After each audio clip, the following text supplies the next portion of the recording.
last autumn, I recorded a thunderstorm from my backyard. But something's wrong with the video.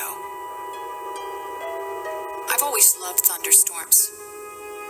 There's nothing quite like cozying up under the covers and turning off all the lights while you watch the storm rage outside. Raindrops tap the glass like fingertips at your window. The wind howling like a voice demanding to be let in. Flashes of lightning racing across the sky. And promising the best part, the big boom that shakes the window panes. When I saw that my town was going to have one of the worst storms on record, I knew I had to record it. It was just past 2 p.m. when the sky became eerily dark. I grabbed my phone and tripod and rushed outside. Black clouds had stretched out overhead, and the trees were rustling and creaking as a heavy, forceful wind flew through my yard.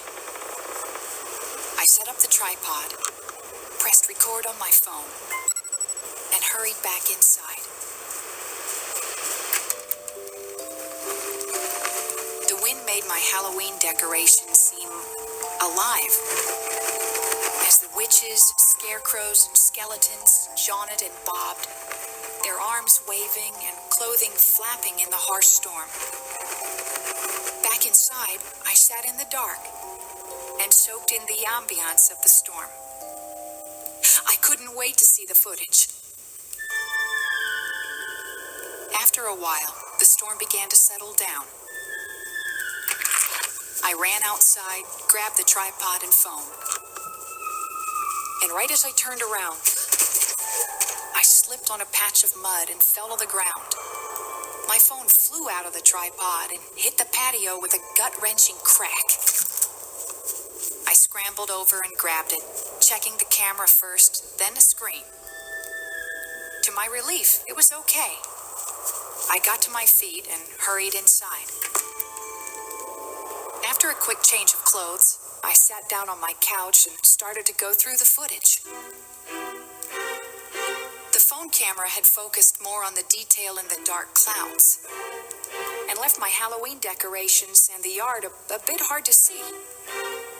But with the first flash of lightning, my yard illuminated, and I paused the video so I could really admire my spooky decorations.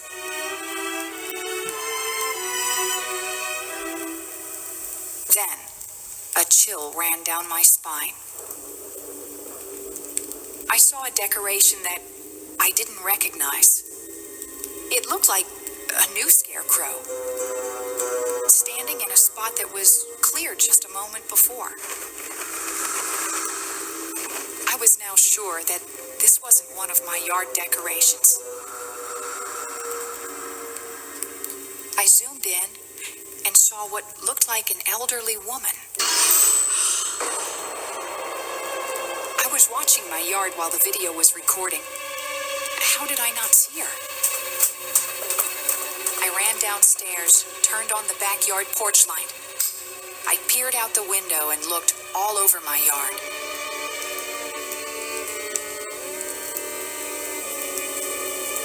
There was nobody there.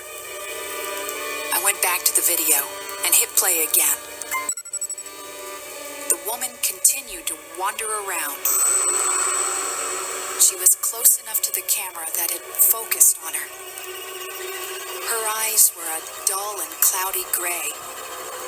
Her hair was disheveled and clumped with dirt. Patches of flesh were missing from her cheeks and neck. And a rib poked out from her shriveled stomach. Then, in the video, I heard my door slide open and my footsteps splashing on the patio. The old woman stopped in her tracks and craned her head, looking towards my house. I nearly jumped when the video feed slammed into the ground. I forgot I dropped it. I saw a close-up of my concerned face as I scanned the camera lens. And in the video,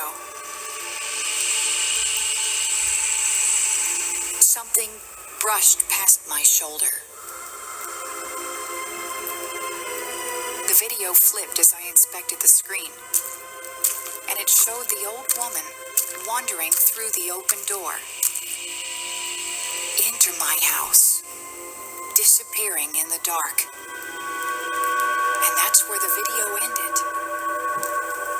I took a deep breath and started recording a new video.